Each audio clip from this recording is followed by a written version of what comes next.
CJ has just uploaded a brand new video where he goes along and tells us a story about some sort of samurai. Quite honestly, I haven't seen the anime myself, but I am looking forward to seeing what we've got ahead of us. So without further ado, let's jump straight into the action. Exhibit A. I am so ready for this. Yeah, alrighty, ladies and gentlemen. Now, to understand how this man became the coldest nigga to ever walk the earth, we gotta go back to the past. Okay. Now, as we can see, Afro is a little ugly ass jit. I ain't even gonna lie to you. Bro, his body's too small for his head. Built like the black ass NPCs from Sonic Unleashed. That big ass bobblehead. This nigga is a Funko Pop. And then look at this man, dad. This man Funko Pop, that's insulting. So Afro's dad has the #1 headband. And you see, the #1 headband in this world basically means you is the coldest man to walk the earth. You is him.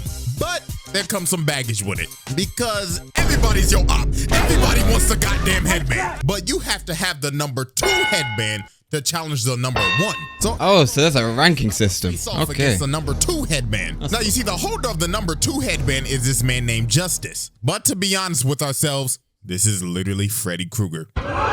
Wait, one ugly man. Decided to make a guest appearance. So this man Freddy wasted no time. Bo pulled out the dual revolvers and started blasting. Sword versus guns. What? Dad was the coldest man on the earth for a reason. He started blitzing, bro. Had this man on his heels tiptoeing back to Elm Street. So as he has bro right where he wants him, he goes in for the kill shot. But unfortunately, Freddy had tricks up his sleeves. Okay. What you do? Taste this nigga right in front of his son.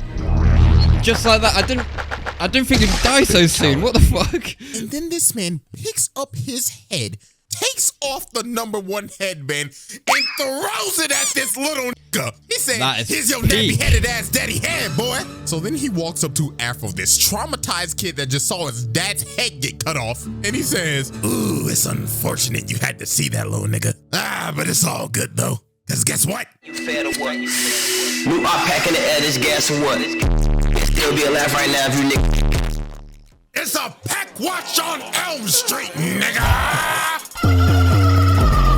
Christ, okay. So after Afro just witnessed Freddy, It's gonna be the maddest revenge story ever. And smoke it right in front of his face, his quest for revenge began. Now, I ain't gonna lie, the man went through some tough times. Bro got jumped by some bandits while they was playing with his dad's skull. Bro, with his head? That is, again, peak.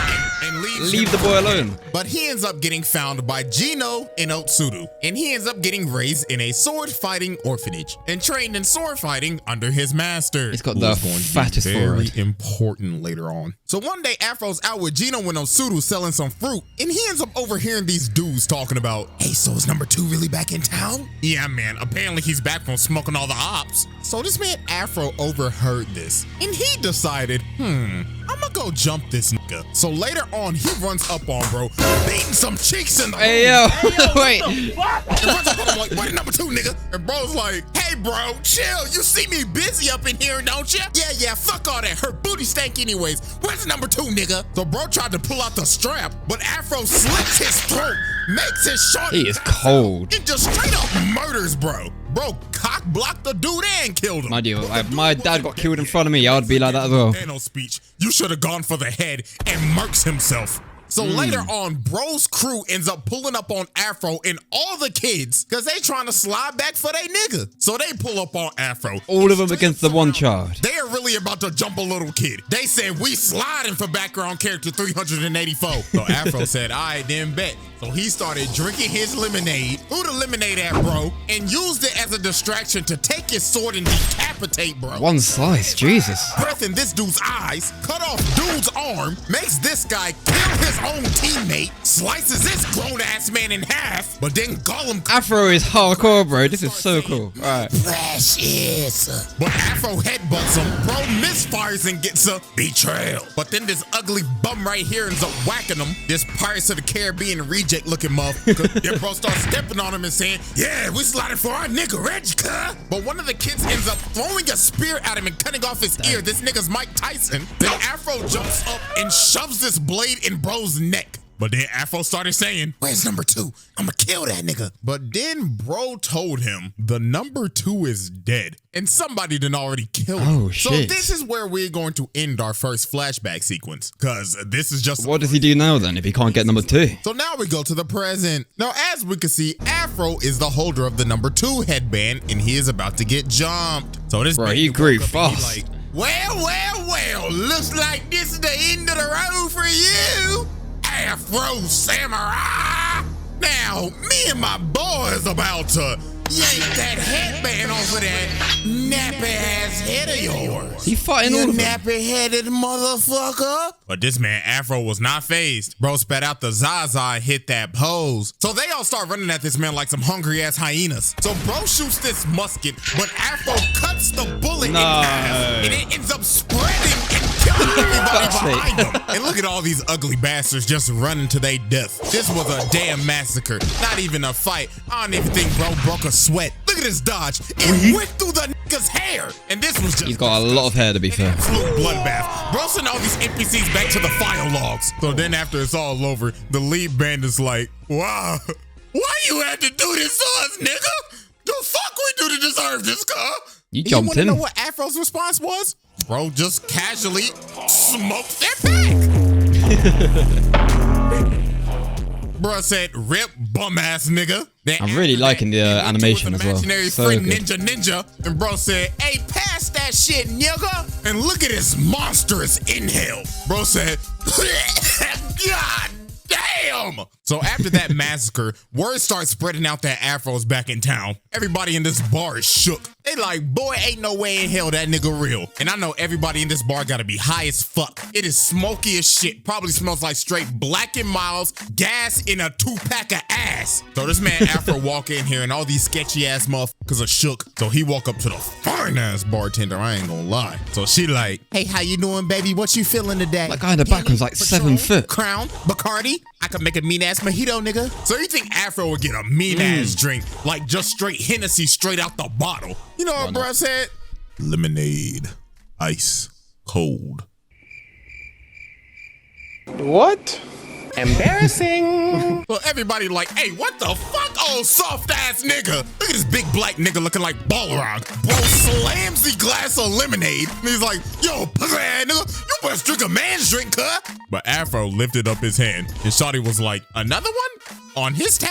So then Big Boy tried to swing at him, but Afro Ain't gonna work out. and sends him into spin cycle. Bro, he went flying. Unspoken Riz. She was like, God damn. So Afro pulls out this crazy ass looking straw. And she's like, damn, you cold as hell. Bro already said fuck the turtles. Sip and said, and after that, it was raps. The bartender was ready to give up the poom poom.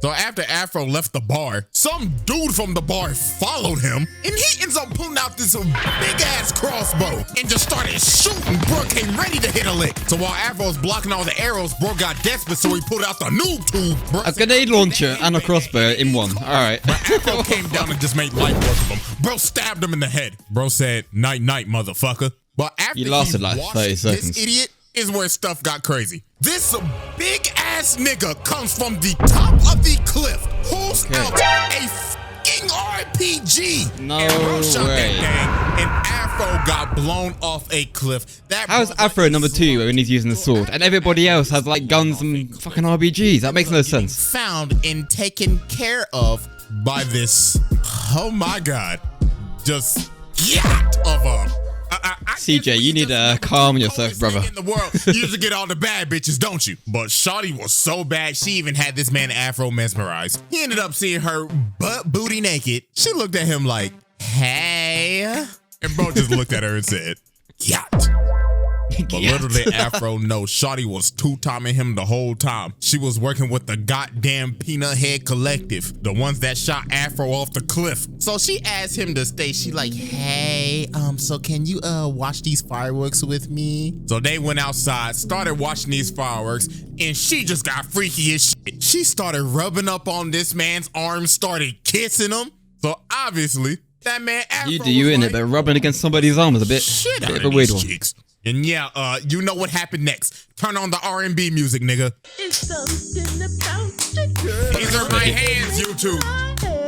These are my hands. As you can see, I'm just clapping to congratulate a young nigga. Need that monetization, baby. So after Afro dropped off the BBC Glizzy destruction, shawty said, "F all this, I can't do this no more." She ends up betraying the League of Peanut Heads because she was like, "Nah, I can't do this. The BBC too good." But actually, the reason was this is actually his childhood friend Otsudu the whole time, the one that straight up found him when he was left for dead. And she said she wanted to watch the fireworks with him before she died. So while they having this sentimental ass conversation, you better not kill her. Ran up on by the ops. Oh, so Afro's telling this shawty, "You need to get the stepping button." Shit. Okay. And the peanut head on top like, "Stupid bitch, letting the BBC hypnotize you and shit." And then they just straight up burnt the house down, bro. And this man Afro was hurt. But this done made the man even more revenge driven. Bro was like, yeah, he's got another motive now. Shawty? Nah, nigga, that ain't gonna go insane. Man, Ninja come out and he started talking saying, "Hey, my brother, I mean, at least you got the hit. Now keep this pick that she gave you and pick out that nappy ass head, boy." So Afro goes up and runs up on the Empty Seven clan, or basically what I've been calling them the whole time, the League of Peanut Heads or the Peanut Head Collective. I mean, they basically that makes more sense. Okay, Peanut Heads. But anyways, they ended up making a robot clone of this man. Look at his blood, his face, and his doppelganger, bro, doing the same thing that he doing. So Afro started getting into it with the Afro bot. Wait, so he's fighting himself now? He's getting whooped, and then the Peanut Heads on top, like, "Yes, my brothers. Witness that nappy-headed ass nigga get his ass whooped." But that man Afro had to lock in, so that man had to unlock the earliest form of Ultra Instinct, but we ain't know what the hell to call this back in 2007, so he unlocked the power of Bob and Weave. And look at this came out in 2007. Then he just slices bro right down the middle. Made light work of that phony-ass AI. So later on, while he's basically raiding their palace, he ends up running up on this one peanut head, and bro is just sitting there with some damn headphones on his head. I don't know what bro listening to, but it sounded like he listened to some Cardi leaks. Bro saying, "She sucked on my dick. I beat out her back. Look at the floor." This is the weirdest video he's made in a while. Bro just starts pouring some tea, then just starts bowing down saying, "Please just let me listen to my Cardi leaks in peace." So after Afro passed him, he ends up running up on the big ass dude that shot him off the cliff. But oh, he is fucked. So bro came from the roof and said, "This is for my shawty." But then dude spawned more peanut heads from his backpack. What? This nigga is Cell, bro, just pooped out the Cell Juniors. So they straight up surround him. So this one run at him, but Afro shoves the sheath of the sword in his chest, and he just throws him at the other dude. And bro's like, "Oh shit, get off me, brother 5. But Afro just picks up their sword and just makes a peanut kebab. So about 5 minutes later, he walks into this next room, and Blood right here think he playing Splinter Cell. Bro thinks he's camouflaged in the bodies with his night vision, but this man probably had the most brutal death in this entire show. So he trying to sneak him, but then he looking in the thing, he like, "Wait a minute, where'd he go?" Afro pokes this man's eyes out and shoves the thing in his eye sockets. Oh my goodness. Jesus. But nah, what's even more crazy, this damn Afro bot came back. So then they start having the fight of the century. This hoe goes up to I'm speechless. And then they just start fighting while falling through the clouds. But that man Afro got a good stab on him, and the robot was like, "Oh shit." Bro, I thought it was gonna be nothing but swords. I didn't know all of this shit is gonna come with it. Robot back into the palace. And then the sword comes down right into its head, and the robot ends up blowing a load. Pause, but literally. Nigga said, "That felt good." This anime seems wild, bro. So wild. Peanut heads and spun back for shawty. He ends up running up on a man with a like, what the fuck is on this? his head. And he's like, "I've been waiting a long time for this, Afro Samurai." Who the fuck are you, man? Sounding like Darth Vader. This man Samuel L. Jackson must have loved that role as Mace Windu, because this entire fight was a Star Wars reference. But this man Afro does not draw his sword, and he just starts running away. And then he started getting cooked a little bit. So Teddy Bear Darth Vader's like, "How dare you mock me, nigga? I mean, you're already one with the dark side, are you not?" Hey, nigga, that's kind of racist. Yeah, I ain't saying nothing, bro. Imbecile. I'm just speaking the facts.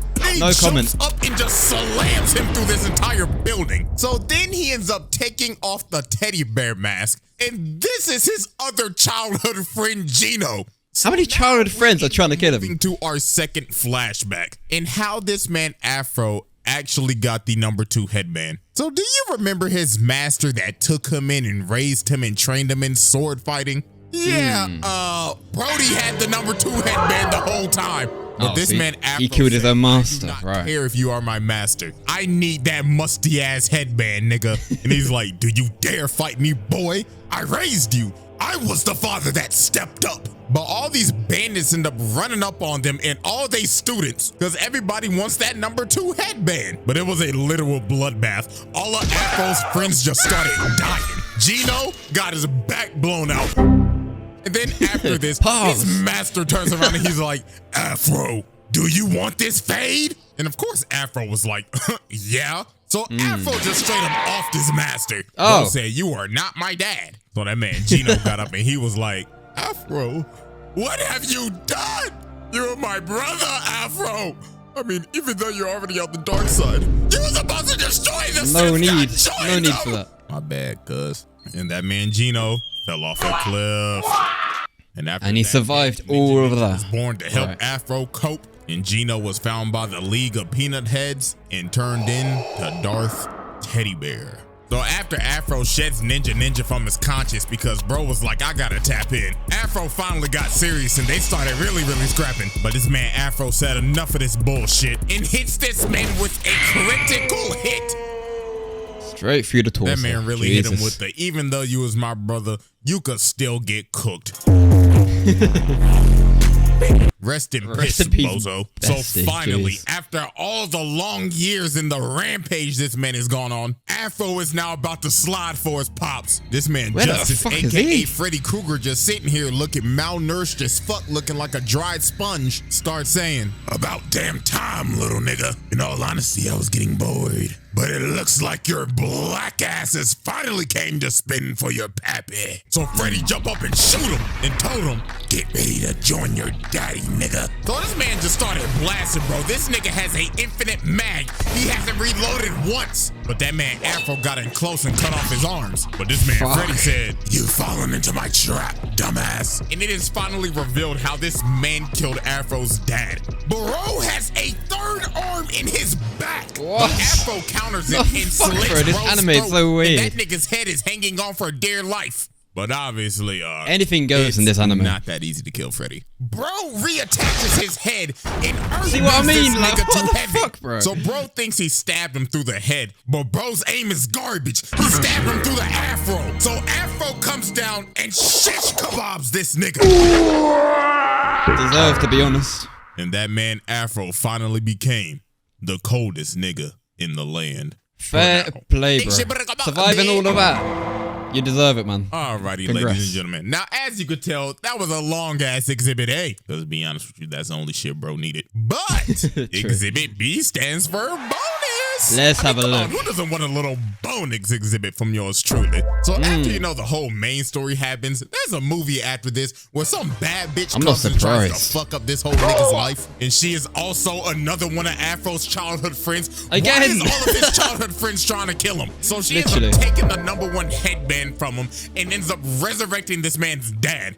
But what we are going to be focusing on is actually none of that. There is a certain fight in this movie that will deadass make you question your morals. And you will realize, even though this man Afro is the protagonist, this man is no damn hero. So since Afro lost the #1 headband, Afro had to go and search for the #2 again. So later on, while he's on his journey, he runs into some motherfucker looking like he just got off the set of Pocahontas kidnapping some kid. But obviously, bro started shitting bricks when he realized, oh shit, nigga, that's Afro. So bro tried to shoot him with his shorty, but that man got cooked in like 0.5 seconds. Blood got his face sliced off. So then this man's dad comes, and he's like, hey bro, I appreciate you saving my kid and everything, dude. Judging by your appearance, are you here for Rolling Loud, brah? What? Come on, bro. Let's go get some drinks before the concert. And this man was not lying. While Afro was getting drinks with this man, these motherfuckers is dead ass having a music festival. Look at the dude right here, bro. Like, yo, y'all know what the fuck going on? It's your boy DJ Noodle Barnacle in this motherfucker. Noodle Barnacle, okay. I want all your bitches and niggas to get the fucking jumping. Let's get it. His edits are too good, man.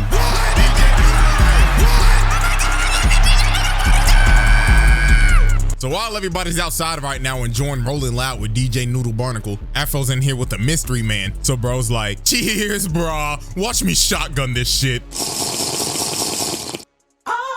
So while they continue to talk, the man says, you know, dude, he's not even my real kid, man. You see, his father died to a nigga with an afro. Oh, shit. So yeah, this is a number 2 headband holder, Shichiguro. But see, it's about to go down. Bro actually has good intentions because he wants to hide the number 2 headband to stop the bloodshed. But this man Afro did not care at all. Bro will stop at nothing to get that musty ass headband. So they go outside and they about to duel. So Shichiguro's like, you know, bro, I really thought we could have been good friends, brah. But your vengeance blinds you, bro. Not cool. So they start to scrap, and it looks like these dudes are just dead even. So Afro tries to land a strike, but bro stops it with chains on his forearm, and he just got this big ass chain hanging. It's like the person from Hunter x Hunter. Yeah, literally, there we go. So he just started whipping that hoe, had Afro on his heels. So Afro said, to hell with this. Let's have a change of scenery. So they run out to the festival and start fighting in front of everybody. They even started fighting in the damn float. So while they fighting, the bad shorty's out here watching from a distance. So she calls up DJ Noodle Barnacle and tells him, play my shit, baby. So bro pulls out his mixtape. Nigga said, I'm about to go platinum with this. And they end up getting jumped by the damn Foot Clan. I guess this man Shredder said, y'all best get ready for my trial. So this man Afro had to deal with these middle of the boss fight NPCs. So after these two literally murder the entire Foot Clan, Chichiguro's like, let's go ahead, finish this off, brah. Mano a mano, bro. So they started scrapping again and they are still dead even. But this man Afro pulled out one of the dirtiest tricks I have ever seen. DJ Noodle Barnacle drops from the float. Afro grabs him and pushes him to Shichiguro, uses him as a body shield, and stabs Shichiguro through the DJ. No way. Ain't no way this nigga just used DJ Noodle Barnacle as a body shield. And that man ended up killing Shichiguro and taking that number 2 headband back right in front of his son. This man Afro has basically killed both of this little kid's father figures. And before he left, he had to say a prayer for that pack. God is good. God is great. Let us thank him for this pack. Amen. And leaves this little ugly ass boy with this terrible ass haircut to grieve over his dead father. And after the fight, you want to know what Afro did? Oh, way. But no. It actually gets crazier from here. So after this man basically killed his Frankenstein-ass father and got the number 1 headband back, the little boy ended up following him. And Afro mean mugs little bro and hands him the number 2 headband and tells him, come get it back in blood. He did this kid the exact same way Justice did him all those years ago. And the cycle of revenge continues. No, bro. This nigga's a demon. That's probably one of the greatest roundabout ways I've ever seen in anime when it comes to revenge. That was beautiful. If you enjoyed it as much as I did, please make sure to subscribe and like and all that good stuff down below. It's been your boy Ashton. Thank you very much for watching.